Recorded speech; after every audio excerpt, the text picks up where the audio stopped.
Palabra y vida. Con el padre Manuel Horta, desde Sevilla.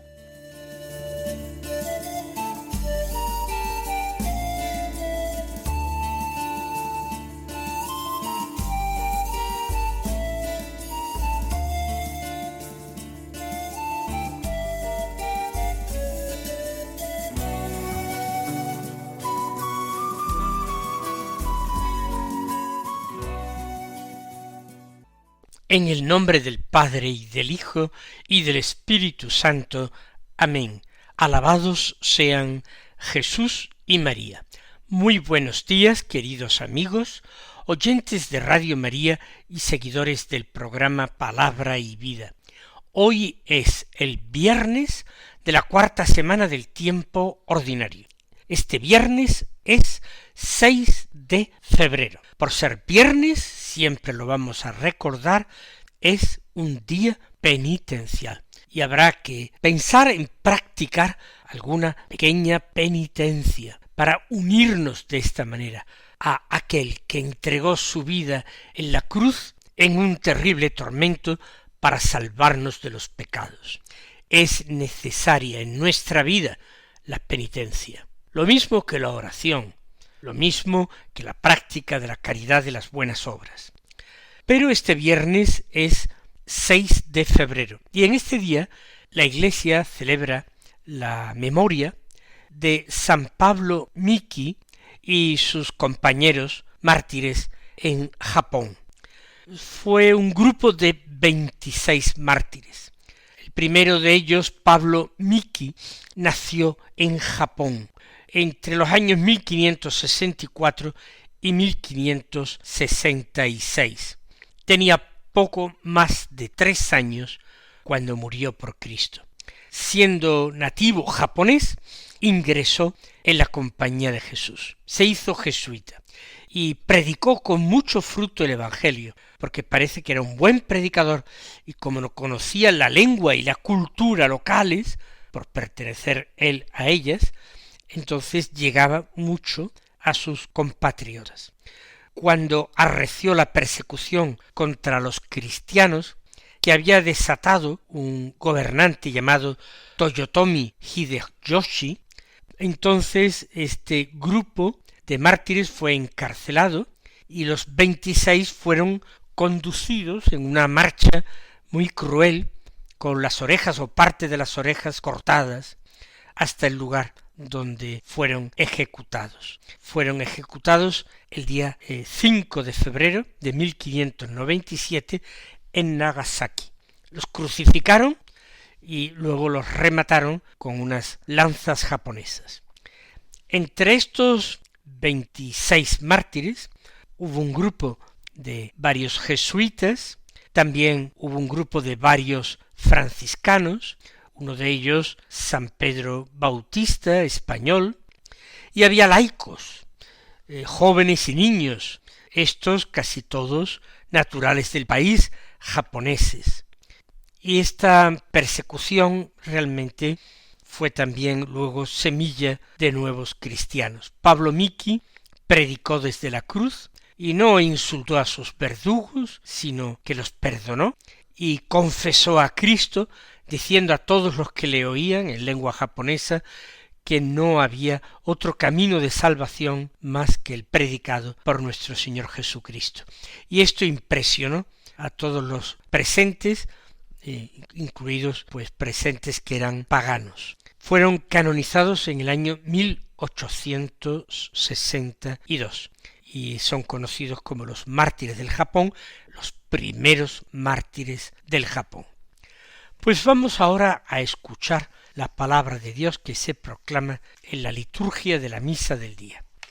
El Evangelio ya sabemos que es según San Marcos, hoy del capítulo 6, los versículos 14 al 29, que dicen así: En aquel tiempo, como la fama de Jesús se había extendido el rey Herodes oyó hablar de él.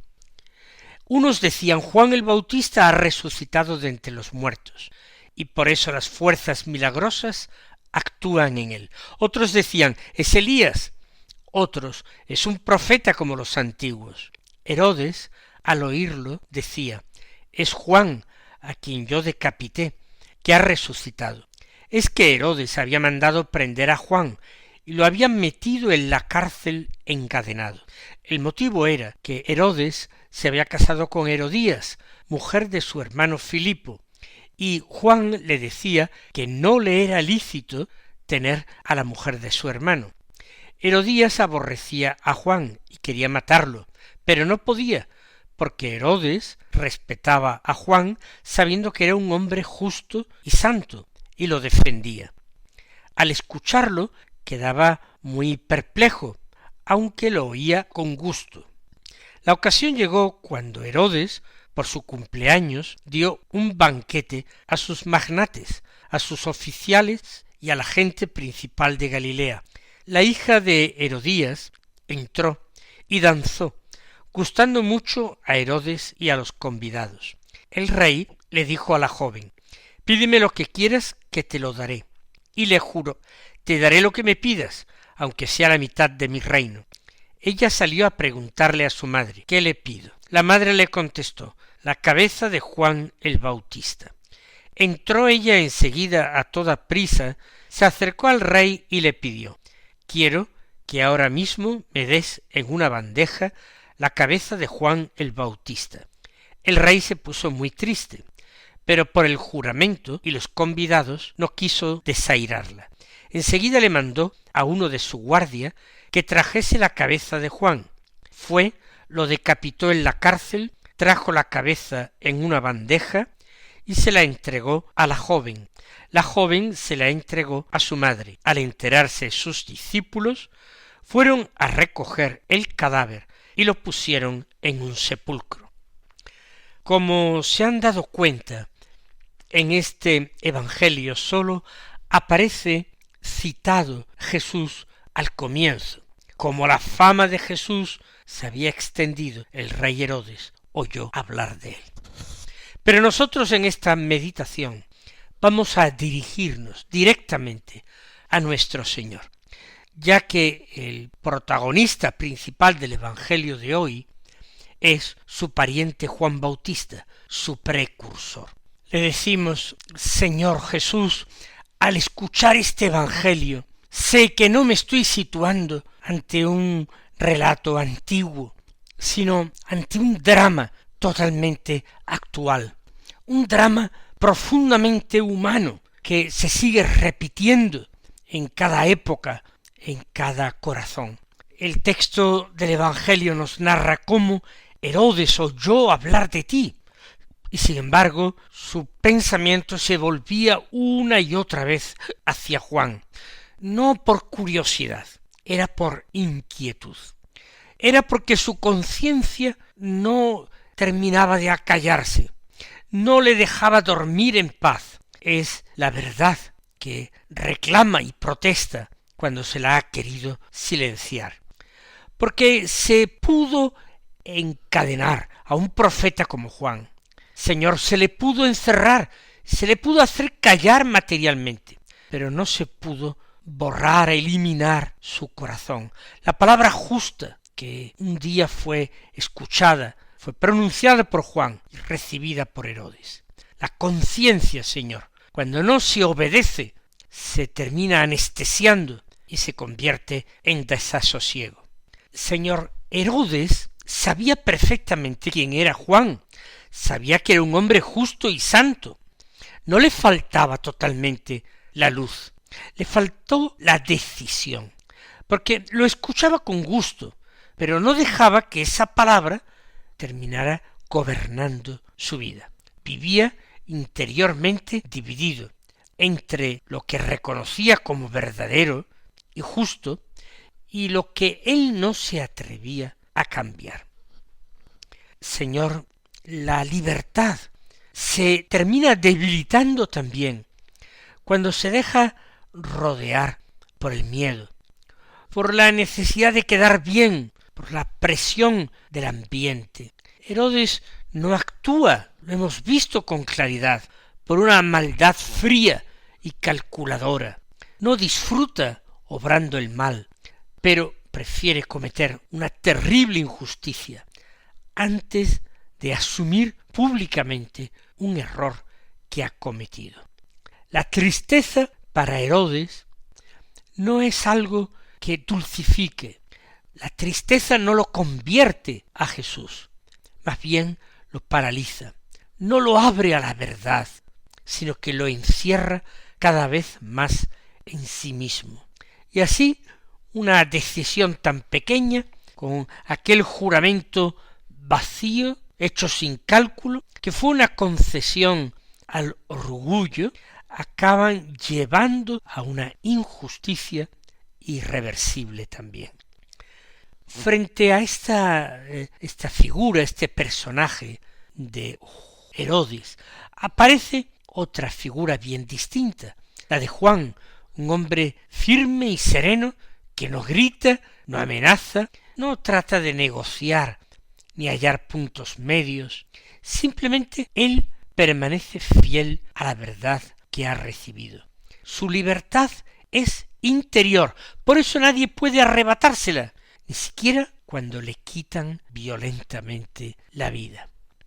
Oh Jesús, tu pariente Juan perdió literalmente la cabeza, pero conservó su paz interior. Herodes conservó el poder, sí, pero perdió la unidad de su corazón. Señor Jesús, este Evangelio, he dicho al principio que no deja de repetirse, que nos acerca a lo cotidiano, todas las pequeñas decisiones que vamos tomando a lo largo de nuestra vida, en los momentos en que a mí me parece justo, conveniente el tomarlas. Sin embargo, Señor, a veces me callo, o a veces aplazo la toma de decisión, me justifico.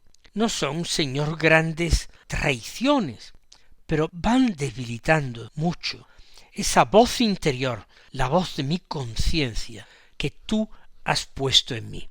Porque, Señor, cuando no respetamos nuestra conciencia, cuando no la seguimos, en definitiva, es que no nos tenemos respeto a nosotros mismos.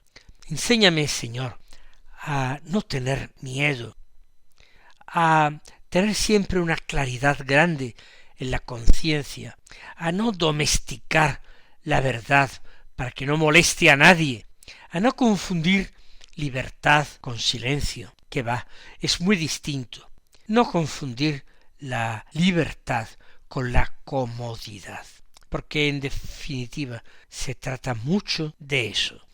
Dame, Señor, una libertad que vaya unida de la mano con la verdad, una libertad capaz de obedecer y hacerlo con prontitud por dentro, aunque por fuera cueste.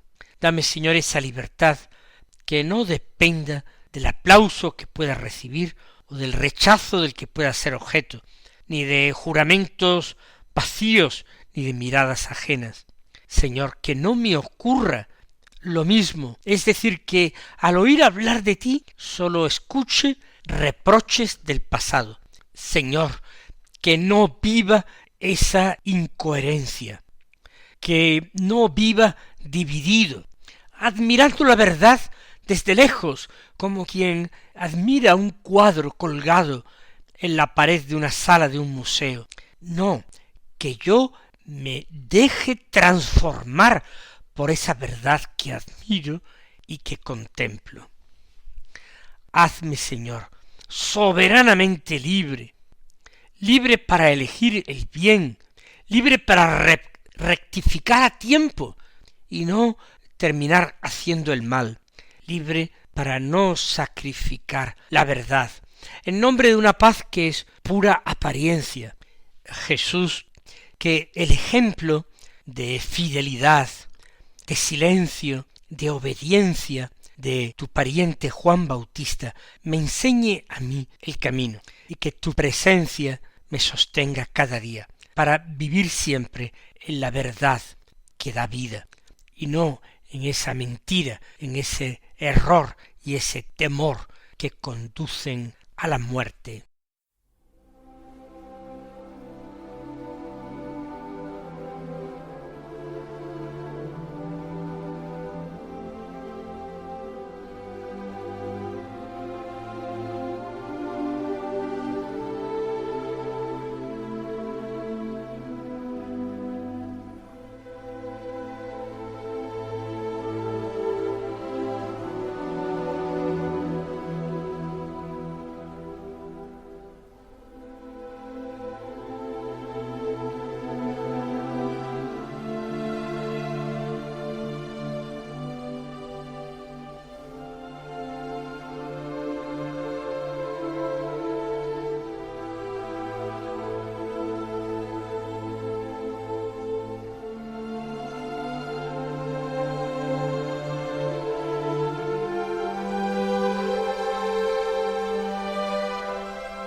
Vamos ahora a escuchar la primera lectura de la misa, que está tomada del libro del Eclesiástico, del capítulo 47, los versículos 2 al 11, que dicen así: como se separa la grasa en el sacrificio de comunión, así David fue separado de entre los hijos de Israel. Jugó con los leones como si fueran cabritos, y con los osos como si fueran corderos. ¿Acaso no mató de joven al gigante y quitó el oprobio del pueblo, lanzando la piedra con la honda y abatiendo la arrogancia de Goliat? Porque invocó al Señor Altísimo, quien dio vigor a su diestra, para aniquilar al potente guerrero y reafirmar el poder de su pueblo. Por eso lo glorificaron por los 10.000 y lo alabaron por las bendiciones del Señor, ofreciéndole la diadema de gloria, pues él aplastó a los enemigos del contorno, aniquiló a los filisteos, sus adversarios, para siempre quebrantó su poder. Por todas sus acciones daba gracias al Altísimo, el Santo, proclamando su gloria. Con todo su corazón entonó himnos, demostrando el amor por su Creador. Organizó coros de salmistas ante el altar, y con sus voces armonizó los cantos, y cada día tocarán su música. Dio esplendor a las fiestas, embelleció las solemnidades a la perfección, haciendo que alabaran al santo nombre del Señor, llenando de cánticos el santuario desde la aurora. El Señor le perdonó sus pecados y exaltó su poder para siempre. Le otorgó una alianza real y un trono de gloria en Israel. Como vemos, el libro del Eclesiástico hace un panegírico, un elogio del rey David. Pero nosotros no vamos a hacer eso, sino que vamos a orar. Vamos a hablar con Dios nuestro Padre, el Padre nuestro que está en el cielo. Y le vamos a decir: Padre bueno, al escuchar esta lectura del libro del Eclesiástico, nuestro corazón se detiene ante la figura de David. Para nosotros él no es un héroe de la antigüedad, sino un hombre elegido, sacado de entre los suyos por una iniciativa que te pertenece solamente a ti. Tú, Señor, lo separaste, pero no para apartarlo de su pueblo, sino para ofrecerlo en favor de tu pueblo. Toda elección tuya, Padre, no es un privilegio para quien la recibe, es un servicio. No se trata de la glorificación personal, no, es tu elección con vistas a la entrega. David es un personaje fuerte, valiente, combatió y derrotó a leones y osos, y también al gigante Goliat y a todos sus enemigos, pero la Escritura no nos dice solamente eso, no termina glorificando solamente su fuerza, sino la raíz de donde procedía su fuerza. Y esa raíz es que invocó tu santo nombre, y tú diste entonces fuerza a su brazo. Padre Santo, enséñame a reconocer que no existe una victoria verdadera que no nazca de la confianza puesta totalmente en ti, que no hay arrojo, empuje, audacia, sino brota de una fe humilde, porque toda soberbia, Señor, por muy poderosa que parezca, termina cayendo cuando se enfrenta a aquel que se apoya en ti. David no se atribuía nunca nada, la gloria de sus hazañas. No, te daba siempre gracias, siempre te bendecía, reconocía que todo provenía de ti. Por eso su corazón se abría al canto y a la alabanza. Era capaz de detectar la belleza, de servirte a ti, Dios nuestro, y esa belleza a su vez la plasmaba y la ofrecía. Padre Santo, es muy hermoso ese retrato de David que nos traza la Sagrada Escritura, cantando no sólo con los labios sino con el corazón, organizando coros litúrgicos, llenando el santuario con la música, y tampoco cantaba para lucirse, como tampoco combatía para ello. Cantaba porque te amaba, porque la música y el canto brotan de un corazón lleno de alegría y de amor. No trataba de adornar las fiestas para impresionar, sino para dar gloria a tu nombre, para santificar tu nombre. Enséñame también a mí, Padre del cielo, a alabarte no sólo con palabras, sino con toda mi vida, con gestos en mi vida que embellezcan la fe, con una fidelidad a lo pequeño en lo cotidiano, que haga de mi existencia un cántico a ti. Y tú, Señor Dios, conoces perfectamente la historia de David, con sus sombras, con sus caídas, con sus pecados. Y la palabra de Dios repite, sin embargo, que tú lo perdonabas, que no le retiraste tu alianza, que mantuviste firme tu promesa. Padre, esto me sostiene a mí también, porque veo que no eliges a los perfectos, sino a aquellos que pueden ser transformados, que no mantienes tu alianza por ningún mérito humano, sino a causa de tu misma fidelidad.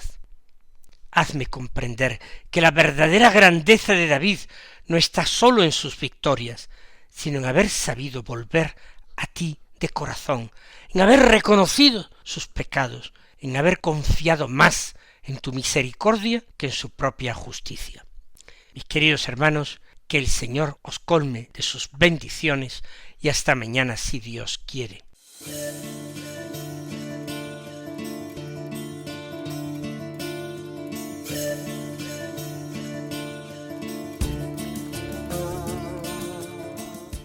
Han escuchado en Radio María Palabra y Vida, un programa que dirige el Padre Manuel Horta.